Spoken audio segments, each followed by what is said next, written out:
Yeah, Holm looked great in his first action back. He's been off the mat, I believe, since the World Championships, possibly Golden Grand Prix.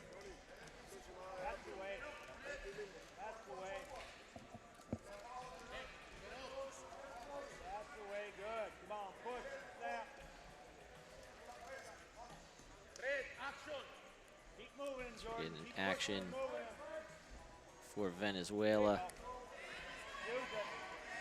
Gonna see which one, and passive offered, passive confirmed. Goes against COVA Pulido.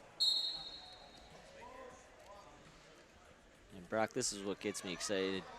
If we see another passive on Venezuela, we might see some forced parterre. One of my favorite things going right now in international wrestling. There you go. Make him pay.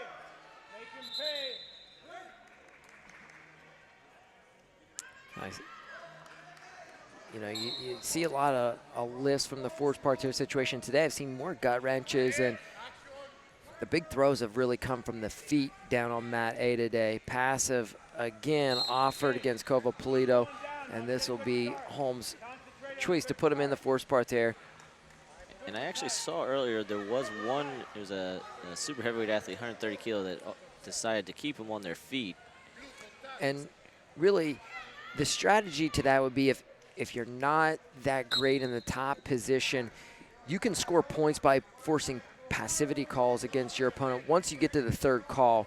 So rather than wasting 10, 15 seconds and burning clock, if you are pretty confident you can't turn them. Good gut wrench by Jordan Holm. He's on the board, 2-0. And white paddled on that second attempt. Holm 2-0, 123 into the bout. Holm's been very dangerous from that gut wrench position today. Almost was able to finish off his opponent from Canada in the first match just from parterre.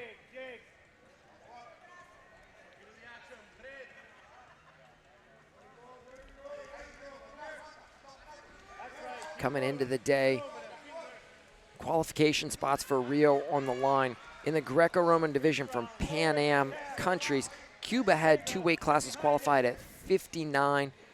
Your world champion Barrero and Mian Lopez qualified at 130 kilos, losing in that gold medal match to Kayalp of Turkey.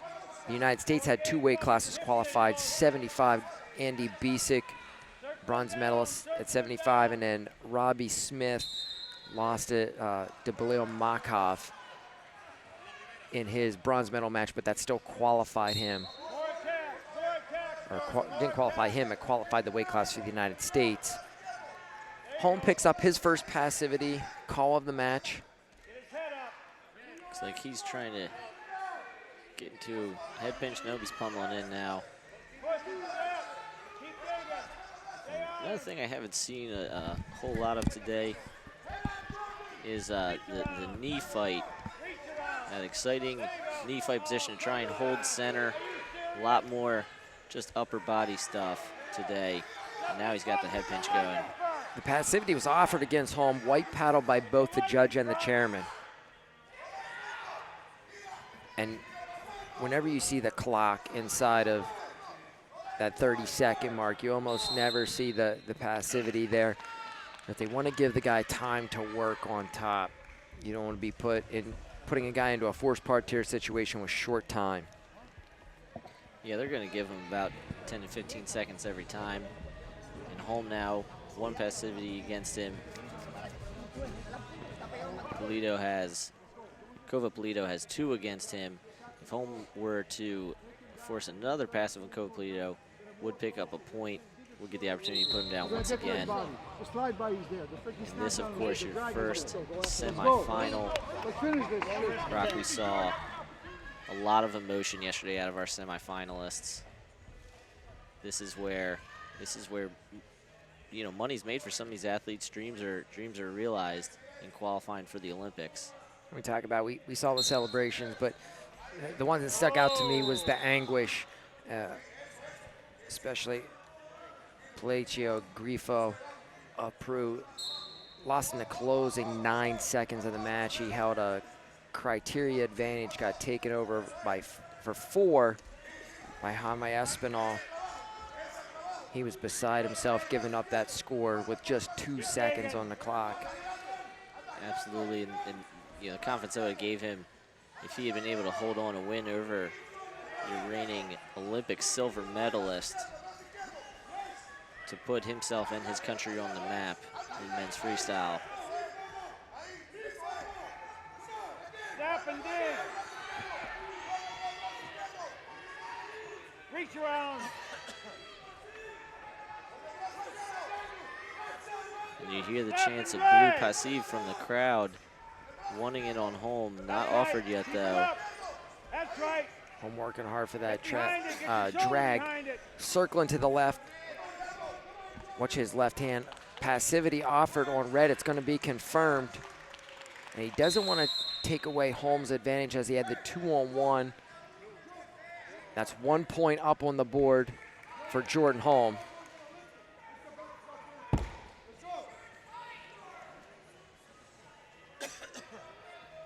Another shot at force parterre. Holm able to convert a gut wrench in his first Big set. jump from Venezuela right away. And Holm getting the attention. The referee wants him to make contact right away. You get the first friendly warning, and then it's a 2-pointer. And I only saw 1 caution and 2 for jumping earlier, and it was from the bottom wrestler over on mat B. Kind of a rare occurrence in Greco for me. Holm unable to take the gut wrench through, but he was able to recover, not give up any counter exposure from getting stepped over right up into the neutral position. He has a body lock over the left arm of COVA Pulido. And once again, you're hearing action red from the official. Make red wrestle.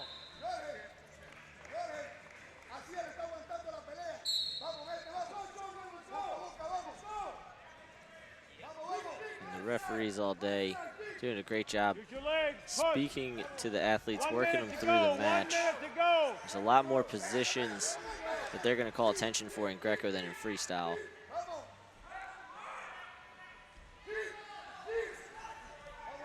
That's right. Keep moving him. Keep digging and snapping.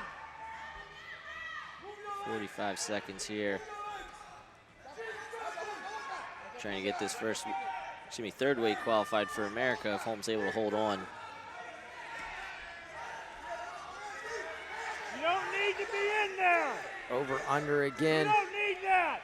Keep pummeling. Holm adjusted his lock momentarily to the pinch headlock on the left Snap side. him.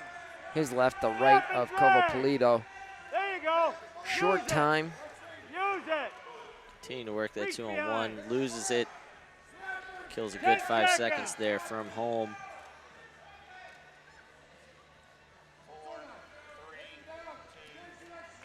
That's going to do it. Moving into the championship final, and more importantly, qualifying the United States for the Olympic Games in Rio.